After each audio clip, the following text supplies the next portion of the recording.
Thank you, Saul, and hello, everybody. Welcome to New Plaza's Classic Film Talkback. I'm Norma Levy, as Saul said. I'm president of New Plaza. We're a nonprofit. We show independent foreign films and provide educational programs on classic cinema. Today's film is a powerful 1982 Academy Award-winning film called Sophie's Choice, starring Meryl Streep, Kevin Kline, and Peter MacNicol. It's based on the best-selling book by William Styron. I'm pleased to announce that this talkback is being sponsored by a wonderful and loyal supporter of New Plaza, Nancy Fisher. Nancy was instrumental in working with our curator, Gary Palmucci, in choosing this film and in obtaining a special speaker for us, the noted Holocaust historian, Michael Berenbaum, who was also a good friend of the novelist William Styron. Gary, our curator, will be joined in this talkback by his good friend, the film historian, Max Alvarez. Because the film and discussion are provocative, we will not be strictly limited to the clock this time. I hope you enjoy the event, and it's my great pleasure to turn this over to Gary. Well, hi, everyone. As Norma said, today's program has come about through the generosity and other special efforts of Nancy Fisher, with whom Max and I engaged in a series of spirited discussions about what might be the right film to commemorate this week's 76th anniversary of the liberation of Auschwitz. We tossed a lot of good titles around, and we all learned a lot, but we always kept coming back to Sophie's Choice, a story that's clearly still piercingly relevant to all of us New Yorkers, Americans, and from this amazingly diverse turnout we have here for today's podcast, clearly to everyone as citizens of the world. Max, this trailer we have today is basically the original with a few tweaks for a recent Blu-ray release, correct? That is correct, Gary. It's a great pleasure to see you and everyone of supporters for the New Plaza Cinema. There were several trailers for Sophie's Choice. This is one of the original trailers, with the exception of what we call the title treatment at the end. Everything else is original. And then we can share our thoughts on the trailer and how it represents the film.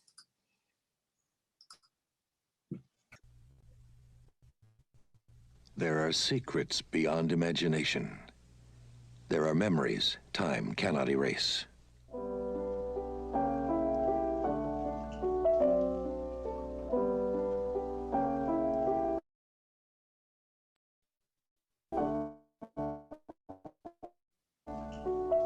It was a season of delight in a place called Brooklyn. The season of Sophie and Nathan, and a young man called Stingo. I love that piece.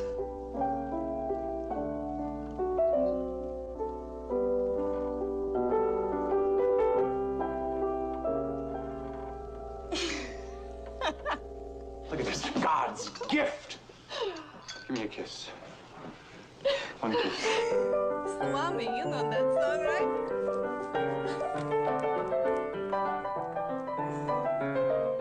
All summer long they were together, drawing ever closer to the mystery of Sophie.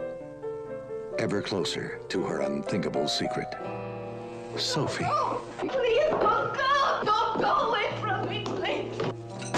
When I told you that the only thing I absolutely demand of you, the only single thing, is fidelity? Sophie, why'd you lie to me? Oh, the truth. The truth. I don't even know what is the truth. After all these lies I have told. Tell me why. There are so many things you don't understand. So many things that I can't tell you. Explanation, please! Yes, it's There are secrets we have yet to imagine. One of them is Sophie's Choice.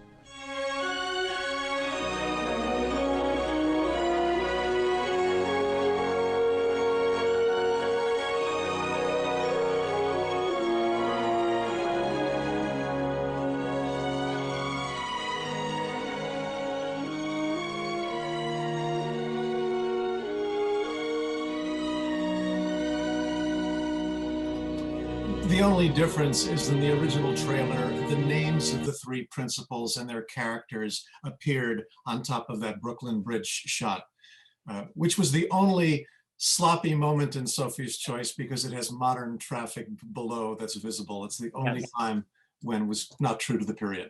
Well, producer-director Alan J. Pakula, whose name ironically does not appear in that trailer, as far as I could see, he made a mistake that other directors have made from time to time, but he really had kind of a remarkable career as both a producer and a director, and sadly, the kind of career you probably can't have in American movies anymore. He started out right out of Yale, worked at MGM, then worked at Paramount Pictures, and from an interview he did many years ago, he reported that the very first assignment he had at Paramount was to monitor the dailies on Alfred Hitchcock's Rear Window, which was then shooting on the lot. Imagine that for a first assignment on a new job. He became a successful producer with films like Up the Down Staircase, To Kill a Mockingbird, segued into directing in the late 60s, and probably his most memorable achievement, other than Sophie's Choice, Max, was what I'm sure you and I would call the Paranoia trilogy from the early to late 70s. Klute, which was a runner-up when we showed Sweet Smell of Success a couple of weeks ago, and for consideration for New York City films. All the President's Men, still great. The Parallax View with Warren Beatty, and of course some other not so successful films in between that and Sophie's Choice and afterwards. But this is certainly also at the top of his list. Absolutely. He had actually started producing when he was only 29. That's when he started this association with the director Robert Mulligan, who directed a number of those outstanding films you mentioned, Gary. And Pakula, after that really powerful Paranoia trilogy, he was selecting some not so successful projects. The year before Sophie, he made Rollover with Jane Fonda and Chris Christopherson, which was a huge failure. But this was certainly an artistic resurgence for Pakula in so many ways. And unless you can find a comparison, I know of no other director who actually said, and I quote, this is Pakula talking, "The reason I became a director was that I've always loved actors." I've never, ever heard of a director who say that, and yet it comes through in his work. The performances, you can tell, are very, very carefully crafted. And we'll talk more about the casting for this film, which is very important. He acquired the rights to Sophie's Choice immediately when it was published in 1979. The book was an instant bestseller and critically acclaimed. Of course, it seems almost impossible to imagine it without Meryl Streep in the title role today. Other actresses vociferously apparently competed for the part, including Barbra Streisand, and Pakula himself cast his net pretty far and wide. He considered a number of European actresses, including a Polish actress, Joanna Pakula, no relation, who later became known in some American films, but she had actually grown up not far from the Sobibor concentration camp in Poland, and certainly was a physical fit for the part. But Meryl Streep campaigned vigorously and persuaded Pakula to get the role. Now, in the part of Nathan, believe it or not, Al Pacino was seriously considered. I think we know that Al Pacino could certainly have brought the rage of Nathan. Whether he could have brought the Brooklyn Jewishness to the part, I'll leave that to others to opine on. Yeah, the casting is so essential here. I'm always fascinated by how authors envision their characters being portrayed on screen. Apparently, William Styron actually thought about Ursula Andress for the role of Sophie. That's remarkable. Which I just can't imagine. And Pakula, apparently one of his early choices was also Liv Ullmann, who certainly would have been outstanding. It was the brilliant Polish filmmaker Andrzej Wajda who had recommended Streep for the part. Pakula was very hesitant and wanted her to do a screen test, which she was a little unhappy with. But ultimately, they didn't do the screen test because by that time he was convinced she'd be perfect for the role. And she is going to study Polish and German for 5 days a week for 3 months, and in a remarkable performance that is going to win her the Academy Award. Right, which is and Polish is a very difficult language to learn. I think you have a quote about that, about her difficulty in learning Polish. She found it very difficult, and this is Streep talking, because you have to parse the sentence as you speak it. The objects and the modifiers change their endings depending on where they are in the sentence. So, and she's also going to have to speak German with a Polish accent. So that's an additional challenge that she faces. Remarkably, this was Kevin Kline's first feature. I mean, he had already made a big splash on Broadway with On the 20th Century in the late 70s, and then Pirates of Penzance, which is then going to be made into a film. And this was Peter MacNicol's second film, as I understand it. And Meryl Streep had already been making a few films prior to this. Right. He has, in some ways, a difficult part, Peter MacNicol, because a lot of it is just reactive. I mean, because he has certain monologues and crucial things to say at certain points of the film, but he's kind of he's more of a sounding board, and that's underrated in his difficulty, I think. It's an impossible part when you really look at it, because he has to stand by as Kevin Kline and Sophie, and I'm sorry, Meryl Streep are doing the major emoting and the major drama, yet he has to. He's our voice. He's our entry into their world. I think that's why the character was conceived, and one of the strengths of it. Well, and the great French-Cuban cinematographer Nestor Almendros, this was the third time he photographed Meryl Streep in a film, with Kramer versus Kramer, Robert Benton's follow-up, Still of the Night, and then this film. And I have to think that must have aided the production's efficiency and alacrity, because it was shot on a very tight schedule for a logistically complex film. They started in March of 1982, and it was on the screen for Christmas. I remember working in a post-production house that year, and the very first print coming out of a lab just in the nick of time for the first critical screening in early December. And you have a connection to that as well. Yes, I had just moved to my future wife, and I moved to Los Angeles that year. She was working on the Universal Pictures account at an ad agency, and I remember one night she brought home the Sophie screenplay, and I was surprised because Alan Pakula was the credited writer, because I don't recall him doing the scripts before, but this, for his own films, this gives you an idea of how important the project was for him. Almendros is a remarkable figure. Actually, as an Alvarez, I have to acknowledge his birth roots were in Spain. Excuse me, he worked in France a lot for a lot of the Nouvelle Vague filmmakers. Excuse me. So it's Spain, then he's going to Cuba. He's going to be doing some filmmaking in Cuba after the revolution, but then there's political issues with that. Then he goes to France, forgive me, and that's where he's going to be photographing many major films by Eric Rohmer, My Night at Maud's, Claire's Knee, and so on, and also a number of films for Truffaut, starting with L'Enfant Sauvage, The Wild Child. And are we in agreement that there's very much a Truffaut feeling for a lot of this film, especially with Jules? And there's a Jules and Jim vibe running through the modern 1947 portions of Sophie's Choice? Very much so. And there's something about searching for the words here. There's an Almendros palette somehow. It's not gaudy Technicolor. It's not muted.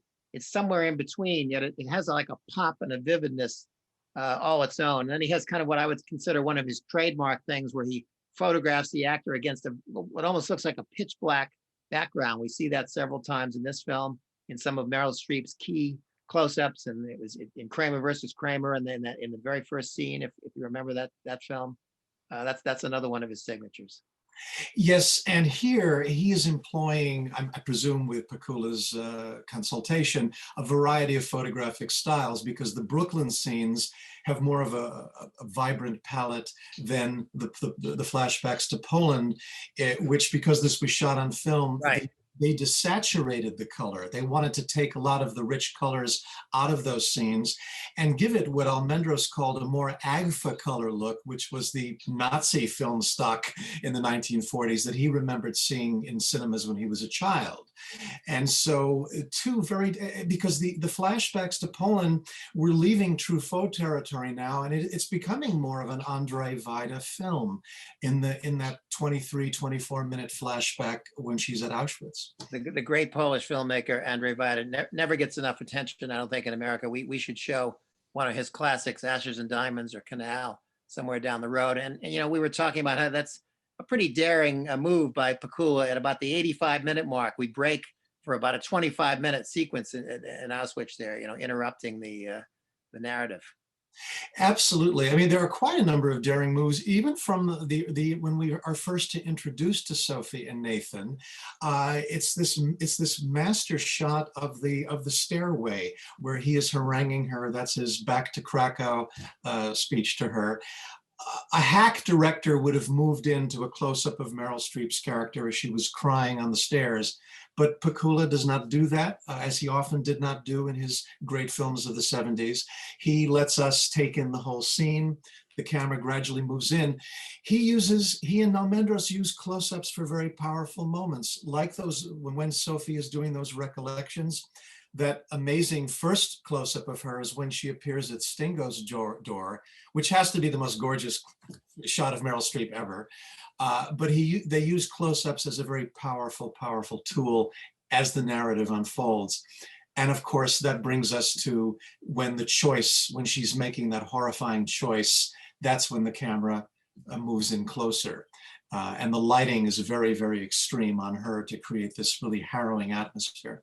Well, this might be a good point for us to bring on our first guest here, Michael Berenbaum.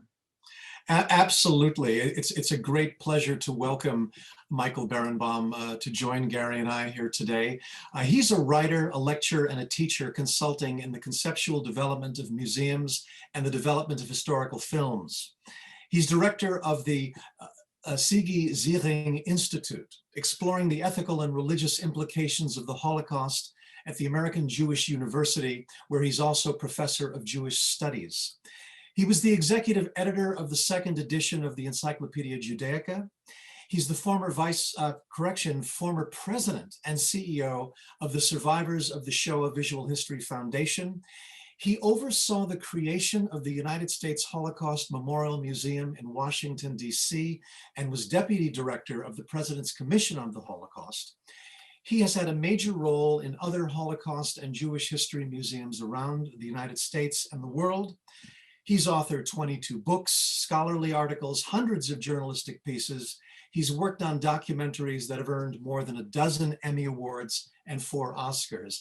And if all that isn't enough, he also was very close friends with William Styron, the author of Sophie's Choice. Professor Berenbaum, it's a great pleasure to have you with us today for New Plaza Cinema Online. Good being with you, Gary and Max. Thank you for an overly kind introduction. You're very welcome. And I thought an appropriate place to begin would be your friendship with William Styron. Could you tell us a little bit about that, about what led to him writing the novel? I get a sense that Stingo is a substitute for Styron. Was there a Sophie? Was there a Nathan in Styron's life? Let's begin. Stingo is clearly a substitute for Styron. He was a young writer at that point. He was a Southerner. He was from Virginia. Virginia was heart and soul to his own experience. And the other thing about a novelist, and you spoke about that in the nature of Stingo's role, a novelist observes reality. The novelist captures it, but observes it in a very interesting way. And he clearly experienced survivors and experienced the Polish survivor. I do not know that there was a Sophie. I do know very specifically that he wanted, there's a dramatic difference between how he treats the major scene in Sophie's Choice in the novel and how it's treated in the film. In the novel, at that moment, he totally backs away from what's happening. And he asks a question which the audience doesn't quite ask in the film rendition. He asks a question, what manner of a man could ask a woman to choose between her 2 children? And then he goes into an excursion on slavery and Auschwitz, because in a very real sense, the Polish experience of Auschwitz was an experience of slavery. Now, in the film, that's the moment where no words are used, but we see the total anguish in Meryl Streep's face. And there are no words, there are no dialogue that you could give at that point. We see it in Meryl Streep's face. We also see it in the scream of the daughter who is taken away. And that must have been a very, very difficult role for a young girl to play. And I don't think we get enough credit for it, but the sense is that a novelist would only have the tool of words, and Meryl Streep has her face to give you the whole thing. Her face, her voice, her denial of I can't do it, I can't do it, I can't do it. I mean, it's the apex of the film. It's the choice. Historians refer to this, interestingly enough, the great literary scholar Lawrence Langer gave us an interesting vocabulary. He said these were choiceless choices. And that is that there were choices not between good and bad, not between less good and less bad, but between the impossible and the unimaginable. And in a very real sense, that's what we see at the apex of it. And I think film-wise, it's also intriguing because our experience of the entire Holocaust is a black and white experience. And though this, and remember, Spielberg shot Schindler's List in black and white because he felt that color beautifies. So the fact that they took color out of this, even in terms of costume, is telling you something that it's drenched of all of the vitality, vibrancy, and beauty of life. And we come back there in an incredible way.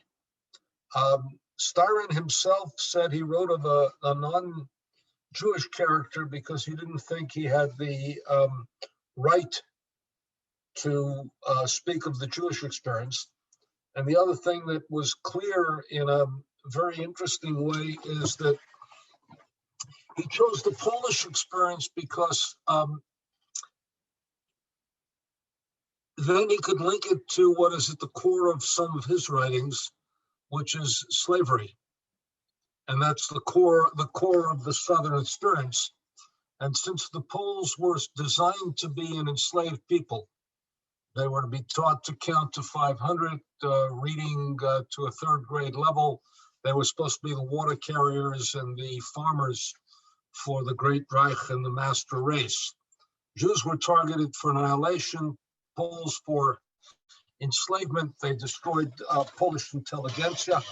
And we see a glimpse of that, by the way, in the fact that Sophie's father is destroyed with the faculty of Jagiellonian University. There was a faculty meeting at Jagiellonian University, the great Jagiellonian University, not without merit, says that Harvard is the Jagiellonian of Cambridge.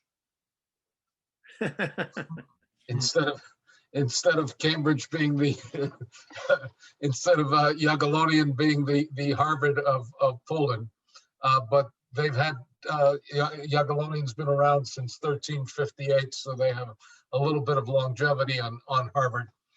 They walked into a faculty meeting, they killed the entire faculty. And though her father was a Nazi, they didn't give a damn as to what his views were. And that's based on, again, whether it's such a person, it certainly is not a documentary, but it's based on the reality of what happened in Poland. And that gave Styron the ability to do this. He was also heavily criticized by some in the Jewish community for not dealing with the Jewish experience. And my friendship with him was born of two things. Number one, I defended him and defended him and defended the film. And the other thing is that there is a wonderful program in Virginia called Old Virginia Reads. And Old Virginia reads during the course of a month. Every high school reads one novel written by a Virginian, and every local library and public television and everybody else has programs on it. Styron, like some great authors, had a deep depression, and Old Virginia was scheduled to read Sophie's Choice. And he said to me, I can't do it. I'm just not capable of doing it at this moment. Would you do it? So I, in one sense, played William Styron for the better part of a month all over Virginia, and got to see Virginia in all its manifestations. But it was fabulous because the entire state, you go into every school, and every high school had read it, and every public library had programs on it, every public TV broadcast. Everybody was talking about the same book, and they do that each month. It's a wonderful program for a state, should be emulated elsewhere.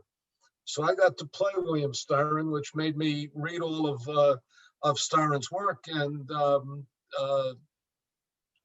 be able to respond. And the irony, of course, is that you know, no matter how many times you're introduced, they presume you are. And you know, I got used to saying, I am not William Styron. I think it's It's very about a half generation older than I am. Pretty ambitious reading for high school students. Yeah. absolutely, and I can't praise you enough for your courage in defending Styron, because and especially in this day and age, artists are discouraged from writing or filming or acting beyond their immediate experiences. And Styron had already been criticized in the 1960s for writing The Confessions of Nat Turner, told through the perspective of a Black American man. And that you came to his defense, I think, was extraordinary. It was a very important thing for an artist to be defended like that. And well, great art needs no defense. I merely, and let me say, for those of you who have only seen the film and not read the book, Styron was a master craftsman. I mean, you know, every page sparkles, every word is the right word. Every image is the proper image. You read the book with incredible admiration for the sheer craftsmanship of the writing. And we had a little bit greater freedom in those days for an artist to venture forth with courage into something that was not necessarily his or her experience, and that's proper. Our artists need freedom, and artists also need the capacity to explore. And if they step in other people's shoes, that's it. The question is, do they do a good job? And it took no courage to defend them. It merely took a recognition of what great artistry is like. very well stated. This was one of the rare cases, and I remember some of the original reviews criticizing the film for being too faithful to the novel. Now, critics are normally complaining that a film deviates from the literary source, yet here, Pakula was really trying to be faithful to Styron's writing, and he was being criticized for that. I don't know if Gary or Michael, you have thoughts on that. Well, I did read the book when it came out. I remember that I was almost the exact same age as Stingo, the writer, and I had lots of ambitions in life at the time. I and still do, but I identified with that character, and he really put me in the head of that young man and everything that he experienced, and it's stayed with me over the decades. When we talk about the, like what I call the Andre Vita section of the film, which of course is the flashback to Auschwitz, I was certainly fooled into thinking they had shot those scenes in Poland, when in fact they were shot in Yugoslavia because Poland would not give them permission to film there. The country was also going through a lot of political upheaval at the time as people were fighting for the solidarity movement and so on. So they ended up filming the Auschwitz scenes in Zagreb. And there is, I think, a remarkable scene between Sophie and the Rudolf Hess character, the commandant of Auschwitz, based on a real figure. That's a 10-minute scene. And then there's an equally powerful scene, much shorter, between Sophie and Hess's daughter, Emmy, played by Melanie Pianka. A terrifying little performance she gives, and then she kind of warms up to Sophie. Michael, Hess was a real figure. Sophie's pleading for her son to be made part of the Lebensborn program. There was such a program. Could you tell us about Hess and this program that in fact was being referenced? Let me begin by going back to your first point. Poland, and I worked in Poland on and off throughout the 80s and 90s, because when I was with the Holocaust Museum, we negotiated with the Poles for artifacts and material with which to tell the story of the Holocaust in the DC Museum. So I was there. The Pope had visited Poland in 1979, had held a mass at Auschwitz, which was attended by 1 million people. And Pope John Paul II, now St. John Paul II, was a Pole, and he had essentially ripped the veil off communism. And when anybody tells you what are the ingredients that led to the collapse of the Cold War, they have to deal with the fact of what happened not only with Solidarity, but where Pope John Paul II came in and showed that even 40 years after communism, it hadn't captured the soul of the Poles, which was deeply Roman Catholic. So they didn't want anybody else coming in Auschwitz at that point. They had closed up like this.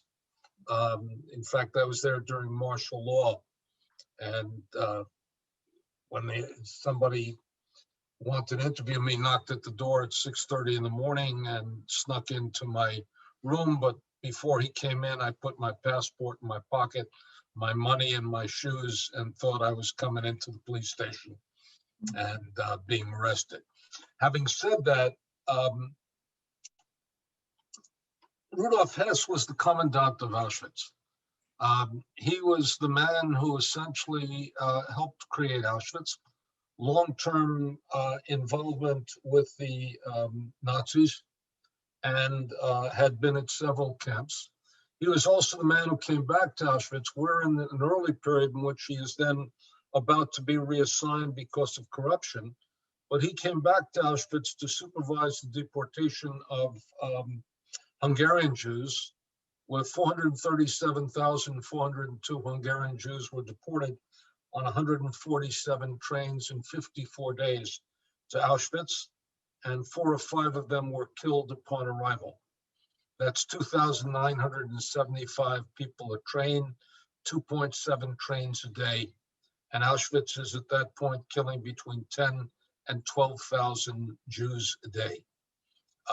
So it's at its peak and it needs to run with efficiency. He lived in a lovely villa which included a swimming pool.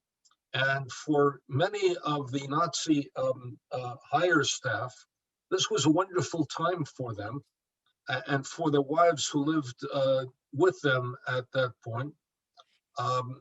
Let me tell it to you in a very simple story. One of the great psychoanalysts who dealt with Nazi doctors, a man by the name of Robert J. Lifton, and he interviewed a woman who was a child of a Nazi doctor, and she asked him a question. She said, tell me something, doctor, can good men do bad things? And Lifton, and what was her recollection of Auschwitz? Her recollection of Auschwitz was Daddy was home for dinner. We had a governess, a gardener, and a nanny, and a cook. We lived in absolute comfort, and it was a wonderful period of time. I saw more of my father there than any other point in his life, and he was under less pressure at home than any point. My mother had it fabulous. She had to merely mind her staff. Lifton's answer was enormously instructive. and it's a genius of an answer. He said, there are certain things a man does in which you can no longer call him good. And that is, he refused to give this woman posthumous exoneration for her father.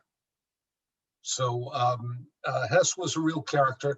Let me talk for one moment about Lebensborn. The Nazis were interested in creating the master race.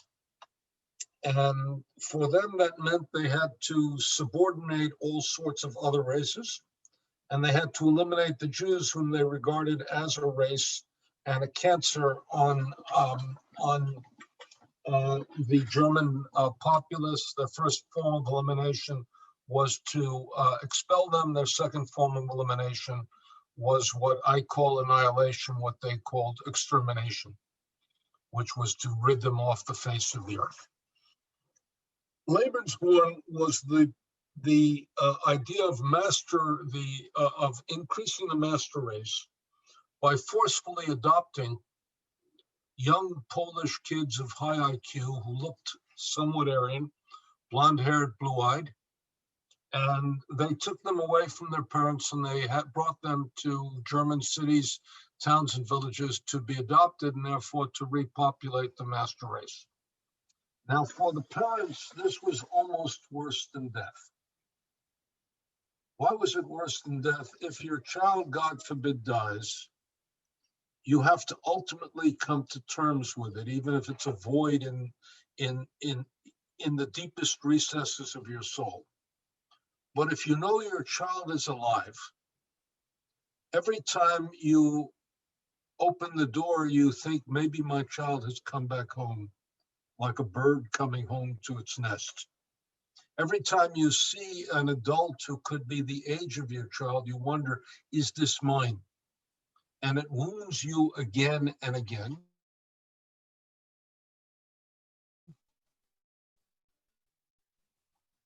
And further, parents are not your parents, meaning your adopted parents are not your parents, and you have a hidden history that you do not know of. I had a personal experience with this in an incredible way in 1985. I spoke in Poland, my name appeared in the newspaper, and a man came to my door and he asked me if I read Hebrew and Yiddish. I said, I do. And I translated the letter, which was a letter from his biological parents. His adoptive parents, whom he didn't know were adoptive, died. And he saw in their private papers, he saw a letter in Hebrew, asked me to read it. And all of a sudden I read it. And here's a guy, 45 years old, and I'm telling him, your mother's not your mother, your father's not your father. Your name is not your name, your religion is not your religion. Your identity is not your identity. And I translated it mindlessly until I saw that I was breaking the human being in front of me. I was shattering a person. And obviously I spent an awful lot of time with him trying to sort this out. So this program had vast implications over a very long period of time. And it's really it was really quite horrific for the parents. We don't know the ultimate experience of the children. Some of them never knew that they were adopted. And remember what Sophie was doing, which was also incredible. She was loving her child so much that she wanted him to live. And for that, she was willing to give him up. And this is a woman who already lost her daughter. And she understood that she couldn't protect him. So she did the only thing possible, which was to see if she could keep him alive. And for that, she certainly was willing to go to bed with Rudolf Hess. Rudolf Hess. And I don't know many women who would not, if that was the choice, life and death of your kid, something very different. It's an extraordinary scene between Streep and the actor, that 10-minute scene where Gary and I were talking about, and there are so many moments in the film, and I think this points to also the trust the director has in the actors. Going back even earlier, when it's one of the early flashbacks when Nathan has rescued Sophie after she's collapsed and he takes her back home. There's like a 3.5 minute continuous camera movement that we're not even aware of. It begins when Nathan finds the Look Homeward Angel novel translated to Poland. Yeah. Camera follows Kevin Kline over to the bed where Sophie is, and Gary, it's just this master shot of the two of them talking without interruption as she's reading in Polish and he's from memory reading in English. Well, that's again the beauty of having a DP like Nestor Almendros, who did many shots like that for Romer and Truffaut, and even in Days of Heaven, there's some beautiful long takes, which he won his Oscar for, and it really shines. And it shows also a faith in the actors on Pakula's part as well, knowing when to just let them just exist, let them go through those moments there. That definitely stood out for me as a very powerful moment. And this kind you guys can tell me, what's the moment at which Meryl Streep became a goddess in terms of an actress? In other words, trusting Meryl Streep today, there is no director in the world who wouldn't say, I'm now working with one of the great artists in the history of the craft. How could I not trust her? It was the year 1979. She had that was her Annus Mirabilis. She basically appeared in 4 A-list movies over the course of that year, or that came out at the beginning of the end of that year. The Deer Hunter by Michael Cimino, Woody Allen's Manhattan, an underrated film called The Seduction of Joe Tynan by an American director, Jerry Schatzberg, and of course, Kramer versus Kramer. That's like almost a coup in movie history by an actress, at least in modern times. And she never looked back. So, I mean, how the hell, today it takes no brains to trust Meryl Streep. It takes courage to direct Meryl Streep. And let's also not forget that Kevin Kline played an incredible and very difficult role. And once again, and his first picture as well, and there were some criticisms that sometimes there was too much histrionics going on with the character. Sometimes it's very subtle. For me, there was one scene that maybe had more of a theater feel to it, when he is very cruelly chastising her, like, why did you survive when so many millions of Jews died? And Stingo is kind of observing it. That moment felt like a play only because I didn't feel all the characters were behaving maybe as they would have. Maybe Stingo would have cut him off a lot sooner, saying, stop, you, how dare you talk to her that way? But that's a truthful scene in a different way. Tell me. That is the question that survivors keep asking themselves. In other words, survivors, at first, that was an accusation. The accusation was for the man that you must have collaborated, for the woman that you must, especially most survivors were between 18 and 40, because only those age groups could make it through. So the accusation for the woman is, whom did you sleep with? Whom did you work your way up? Now, even at this moment in time, survivors ask themselves, in the words of one survivor, why did I survive? I was no better. And the other thing that Elie Wiesel once said, saints died before the end of the story. Primo Levi said, survival without the renunciation of the moral self was the stuff of saints and martyrs, and they were few and far between.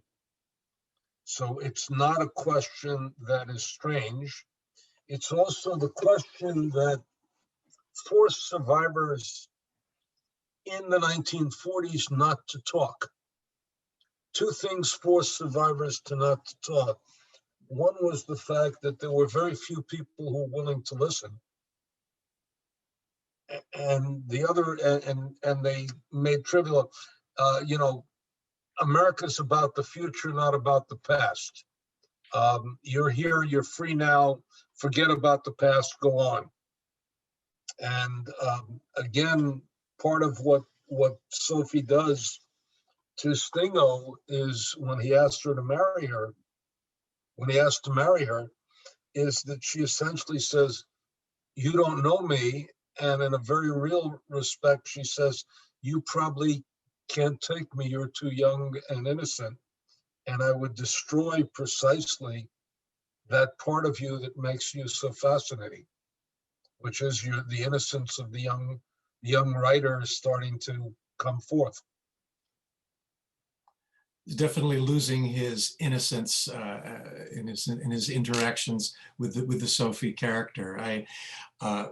I guess getting back to how the film looks. I mean, we talked about Nestor Almendros and the different styles in which they conveyed power, and especially in how he photographs Meryl Streep. First of all, he wrote a fabulous book about his work in the early 80s called A Man with a Camera, which is wonderful in how he talks about painting with light. And he felt tremendous pride in having photographed Sophie's Choice. And there was another account of the photography where in the scene right before she collapses in the library, she's photographed from a very high angle. There's a lot of hard light on her face. And then the lighting is going to change as she becomes healthier, but of course it's going to also change as she becomes more ill during the Holocaust. Streep actually had gained 10 pounds for the Brooklyn scenes and lost 25 pounds for the horrifying flashback sequences. And that scene that Michael, you talked about earlier, the big scene with the choice, which is almost unwatchable because it's so devastating. When we see the SS official addressing Sophie, he has a lot of fill light on his face, kind of like I have at this point, where you see him very fully lighted. But when we see her and her daughter, who I do agree, it was a remarkable performance, the light is just coming from, if there's one light source coming from the side that does call into the attention the blackness, which also Gary had mentioned. And it's just amazing how you light scenes differently to convey very powerful things. You know, and Gary, I think maybe perhaps we want to acknowledge one of our funder for today's program. That's right. You know, after hearing this remarkable testimony from Michael, and we're really grateful to hear it, and just this wealth of information and insight, we kind of structured things here to take a short break to hear from our board member Sean Moore, and then go to Nancy Fisher, who has another angle on the film and a story about Styron's remarkable relationship with a woman who's really kind of helped to shape the narrative arc of Sophie's Choice. So Sean is going to dive in right now, I think. Yes. Hi, everyone. Hi. Thanks so much, you guys. It's just excellent discussion so far. I'm looking forward to continued discussion and to hear what Nancy has to say as well. I do want to just give everyone a brief update on what's next. We have some really good programming coming up on the 3rd of February, Wednesday. We have 2 sessions of a lecture that Max will be delivering on Burt Lancaster, and Burt Lancaster, you know, just the cinematic legend of Burt Lancaster. And so that's going to be on the 3rd.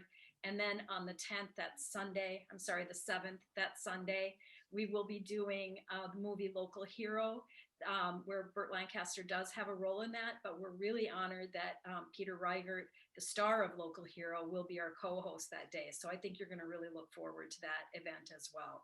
So I'm going to just leave it at that and say, please look for your emails or go to our website, newplazacinema.org, to check out the upcoming events. We really do hope to see you there.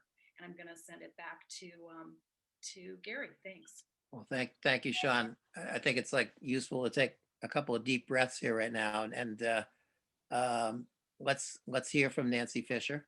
And we've also got people literally from around the world today watching this program, about 12 different countries or more from the email I saw earlier.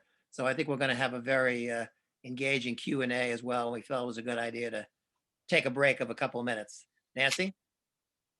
Good afternoon. Thank you. If I just may read something. I'm grateful to everyone at New Plaza Cinema for accepting the emotional challenge of today's film and the discussion about it. Sophie's Choice is a film which has been and always will be one that invades and sears your soul. Secondly, by hosting this talk back, New Plaza Cinema really committed themselves to starting the days of commemoration of what's considered the International Holocaust Remembrance Day, because on the 27th of January in 1945, in the afternoon, 4 days from now, the Soviet army came into Auschwitz, and they entered only to find the bodies of the dead, the dying, the exhausted, and the sick, and the children. Prior to that, 58,000 had been marched away from rescue by the Nazis out of the camps, out of Auschwitz, Birkenau, Monowitz, and Buna, marched in January in the freezing weather to the west. I want to acknowledge with great pride and appreciation also Michael Berenbaum, who has been my mentor since 1995 when I started as an interviewer for Steven Spielberg's Survivors of the Showa Visual History Foundation. I'm committed to this recording of history and to Holocaust education. I appreciate that my family, my friends, and professional acquaintances that I've known through all these years who are watching today. There is, unless Gary, you want to ask about it, I'll just speak about Olga Langell. Go right ahead, and you'll tell us, I'm sure, the whole story of Olga and her influence on Styron. Well, so many of you have read Sophie's Choice, the book that preceded the film, but there was a woman whose experience in Auschwitz preceded the book. Her name was Olga Langell, Lengyel. She was a Hungarian, deported to Auschwitz between May and June of 1944 on one of the 6 transports to Auschwitz. She arrived at the ramp at the camp, and with her family, with her husband, her mother, and her 2 sons, David and Thomas in Hungarian, I guess. And like so many other people, deportees, day after day, who arrived at Auschwitz, families who were cleaved quickly by gender and by age.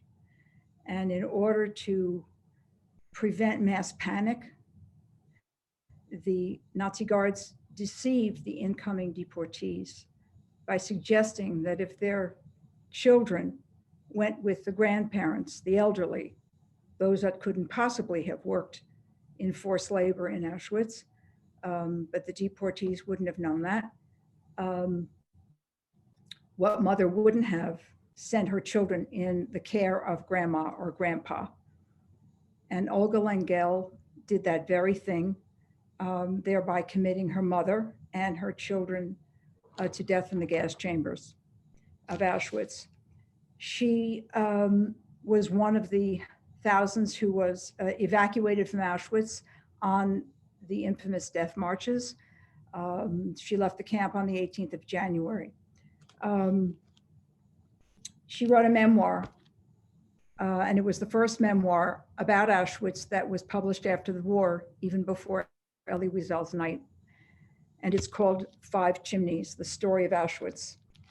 And I am not going to read a great deal from it, but I want you to know, or you should know, that Styron read this book and was so traumatized by it, he went to see her in New York before writing Sophie's Choice. So in a way, her experience, her terrible experience, informs choices that were made every day at the ramp in Auschwitz. I just want to read the first paragraph. 8 horses or 96 men, women, and children. Mea culpa, my fault. Mea maxima culpa.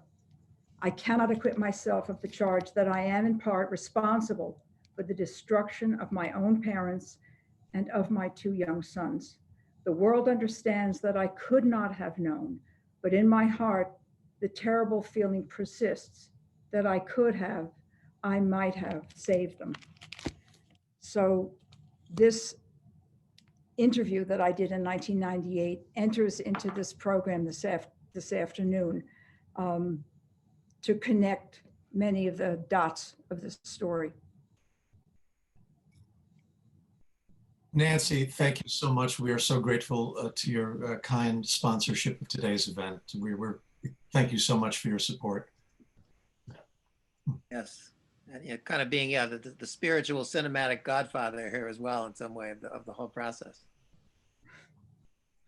I'm sure now we probably have quite a number of questions or thoughts that people would like to share. Maybe that's where Saul can assist us. Remember to hit that participant button, folks, also. Great.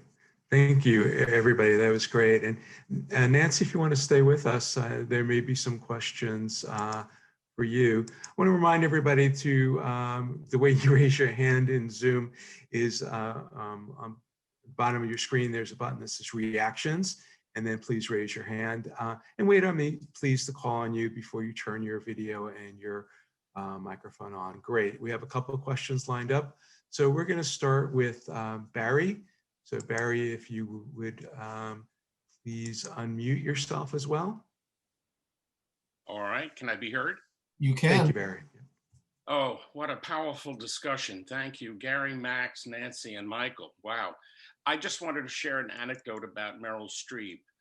I was fortunate enough in 1982 to attend, it was either a premiere or a screening of the film in Boston.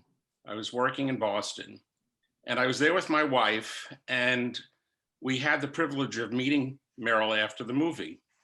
And I would say no more than 20 or 30 minutes after the movie ended, my wife went up to her and said, "How could you do this? How could you live this experience? How did it affect you?" And she was very nonchalant, very warm, but she said, "It was just a part. It's not real. I was just acting." And it was just such a wrenching emotional experience that it was hard for anybody to understand that this was her craft. She wasn't cold about the experience that people may have gone through, but as far as the acting process went, to her, it was just a part. And it was just telling at that point. So I just wanted to share that moment. Styron himself was present as well. I think he lived in Massachusetts or the Vineyard, I'm not sure where, and knew her well. And so that was our perspective of meeting Meryl in 1982. Max, what did John Ford say? It's just a job of work or something, right?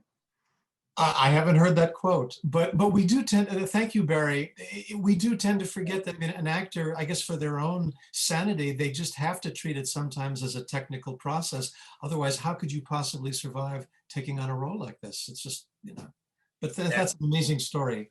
Yes, your perspective is probably absolutely on point. Thank you. Thanks very much, Barry.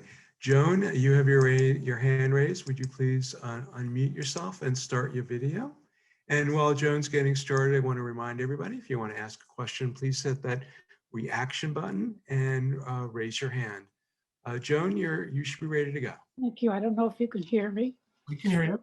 I want to thank you for the amazing discussion by everyone. I remember loving the book, but I'm deeply regret not having reread it before watching the movie again. Because I was, and I don't like to sound moronic, but I didn't understand in the film Nathan's role and his whole reason, his whole relationship with Sophie. I didn't, leading right up to the suicide. Starting with how Sophie happened to collapse in the library. I really didn't understand a lot of that just in the film, watching it now at a much later time. So I was hoping one of you could talk about Nathan's role in the whole movie. Well, I had not, this is the first time I had seen the film since its original release. And I remembered that awful scene, awful in a powerful way, when Nathan's brother comes to visit Stingo to say, let me tell you the real story about Nathan, you know. And it's such a devastating sequence. And now knowing that, it was fascinating to watch the film again and study the Nathan character in his interactions with Sophie. You see this manic behavior where he's loving one minute and enraged the next, and the delusion is there on the surface, but you're kind of hoping that it's not. It was a combination which the brother alluded to, that there was also some drug abuse going on. Nathan's disappearance at night, he would take these long walks. We're now finding out there may have been, it was for a chemical dependency issue. So he's protecting, and feel free, Gary, to jump in at any time, but he's protecting Sophie on the surface, but yet he's also victimizing her mentally. He has a terrible charisma, and as Styron goes into in the novel, he has a tremendous sexual charisma. He keeps a hold on her that way. By the way, that's the Bronx Community College Library, I learned this week, where she has her collapse, and Nathan essentially, literally and figuratively, picks her up and takes her back, you know, to the apartment where they have that beautiful scene with Look Homeward Angel. But he's a charismatic in some ways, and she's desperate not to lose his love, because she's very desperate in her own way. He also saved her. He also saved her. You know, he's her savior. And remember, he did that out of kindness at that moment, which is that before the abuse, there's the saving. And that's a free act of grace, which she had not experienced in recent times. A free act of grace. That's yeah. And I think what makes it particularly tragic, his story, is because he's obviously brilliant. I mean, the fact that he's memorizing Look Homeward Angel word for word, he has musical abilities, he has tremendous skills, and that's what makes the mental illness really, really traumatic, I think. Yeah, but remember, there is always, not always, there is often a charisma to that mental illness. I don't want to comment on contemporary politics, but we were addicted to a certain type of charisma. But there was a charisma to that mental illness. And in his case, there is clearly a hidden psychosexual dimension to the whole thing. Tremendous amount of energy that only a manic phase can give. Great. Well stated. I love that turn of phrase. We have a question from Chad, and then I'm going to ask Eddie to queue up. Eddie, hold on one moment. We're being asked, what were the other films that were in consideration for Oscars that year? Well, it was a pretty competitive year, 1982. The 5 Best Picture nominees were Gandhi, which of course won, Tootsie with Dustin Hoffman, E.T. the Extraterrestrial, which we know all about, Sidney Lumet's The Verdict was one of Paul Newman's greatest performances, and Costa Gavras' film Missing with Jack Lemmon and Sissy Spacek, the Cannes Prize winner that year. So Sophie's Choice was up against some fairly stiff competition. Of course, Meryl Streep won, I'm sure, easily for Best Actress. I think that's the only Oscar the picture won. That is correct. It was nominated, I believe, for screenplay and actress, but she won for that. And she also won a number of other acting awards from various film critics associations. New York, LA Film Critics, National Society, a clean sweep, basically. Actually, thanks. Eddie, if you could raise your hand, it would make it easier for me to locate you. In the meantime, I'm just gonna get to Daniel. Okay, there's Eddie. Thank you so much. Eddie, would you please start your microphone? Here we go. Thank you, Saul. Thank you so much for letting me in to tell my story.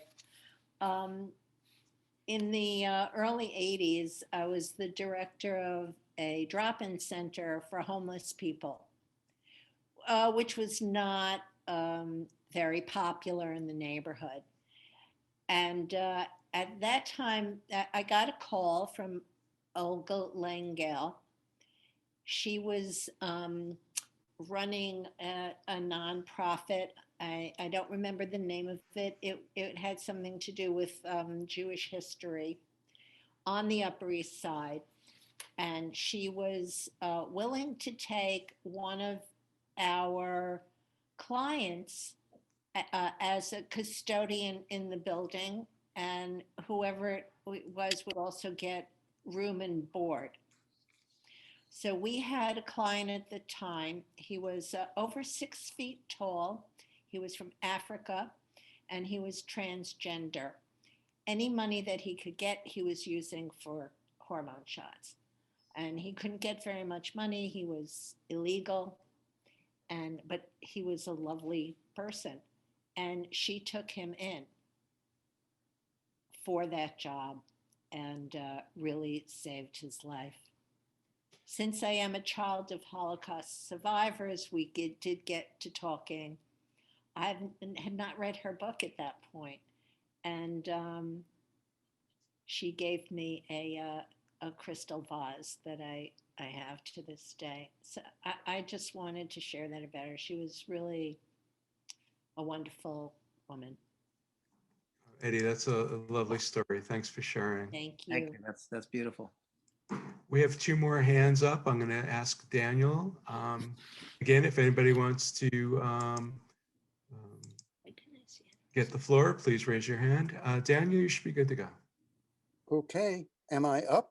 You are. It wouldn't be a new cinema podcast without Daniel. Yes, of course. I had to chime in. Yesterday, I watched my original DVD of the film, and I had read the novel twice, and I think this was the 4th time that I had seen the film.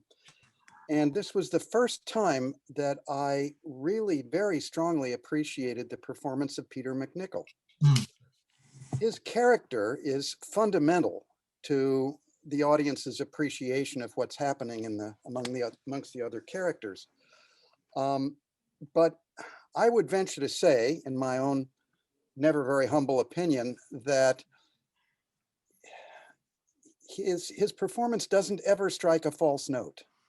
He is always in the scene, in character, and it's sad, he is nobody's favorite actor, but he's really, really good in this film. And you have to admire Pakula for casting him and for him for rising to the occasion. One other experience I had in watching the DVD is that there is a wonderful documentary included in the original DVD release. I don't know if it's in the Blu-ray or any other edition, but it's called Death Dreams of Mourning, and it runs about 40 some minutes.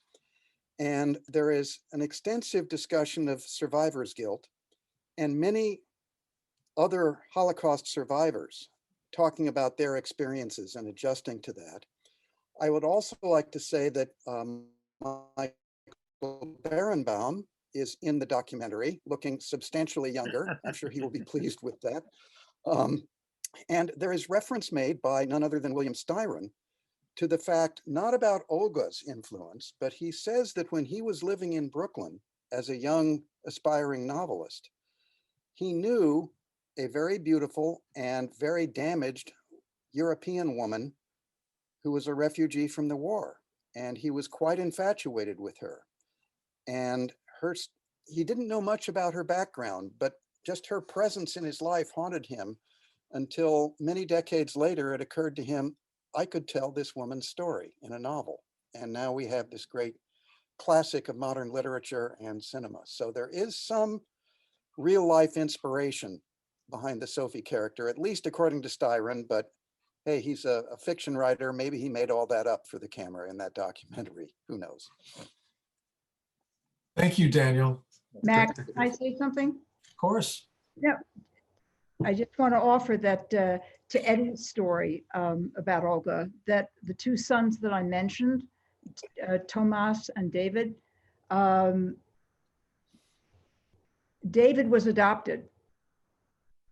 She adopted him from an orphanage, I think in Budapest. She took him in.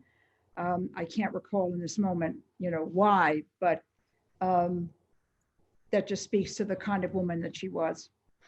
So that's a fact. Very special.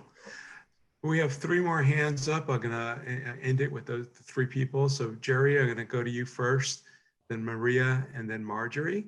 So Jerry, if you could please start your video.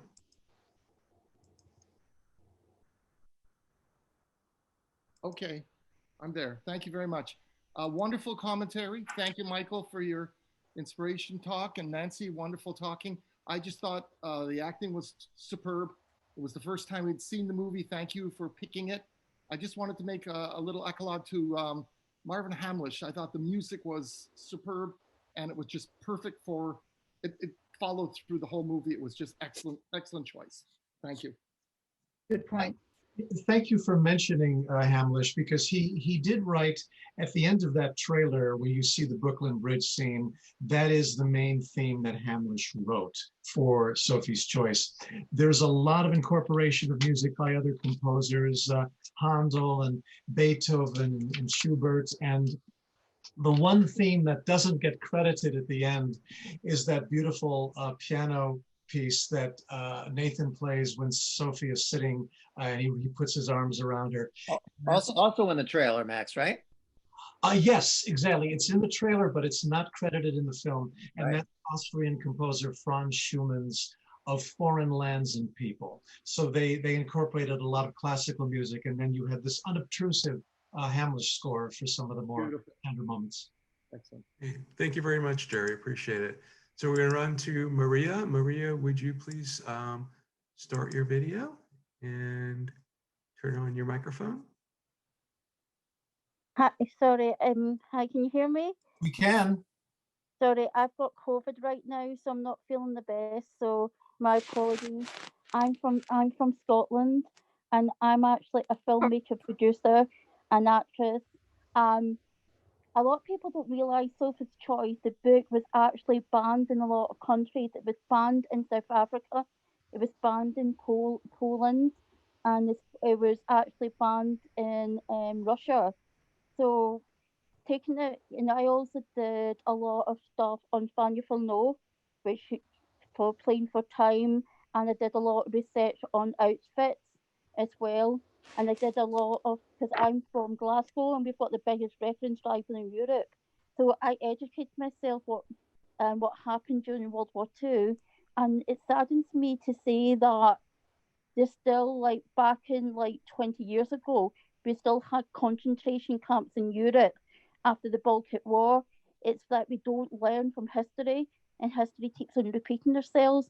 And how can we, as a global society and a global family, is to stop this happening again? There's still concentration camps going across certain parts in the world, and I think as a filmmaker and as a producer, I'm doing a film set in Auschwitz, which is a children's drama set in Auschwitz, and it's really important for younger children to remember what happened, and remember, because I saw Sophie's Choice and I'm such a big fan of Meryl Streep, and I thought her portrayal was outstanding. And for me, it's really important that we never ever forget what happened, and we cannot forget history, and we must make sure this never repeats itself. So I want to thank Nancy for the work that she does, and the courageous what she does is really important. So I want to say thank you. Beautifully said. Beautifully Maria, said. thank you so much. Thank you so much. Great. And our last question is going to go to Marjorie. Marjorie, if you can unmute yourself and start your video. And then Gary, you'll say goodnight. Okay. Hi, I don't really have a question. I just want to tell you how much I enjoyed this discussion. It was always a bit of a puzzle to me as why they wanted to put Sophie and kill her kids in the concentration camp. But now, during this discussion, what the Nazis had in mind for the Poles cleared that up. So that was very, very important to me. So I want to thank you. The film is wonderful, and this discussion added so much to it. That's all I wanted to comment on. Thanks. Thank you, Marjorie. Thank you so much. Yes, thank you very much, Marjorie. I think it's time for a few more deep breaths here, and we'll see everybody in a couple of weeks.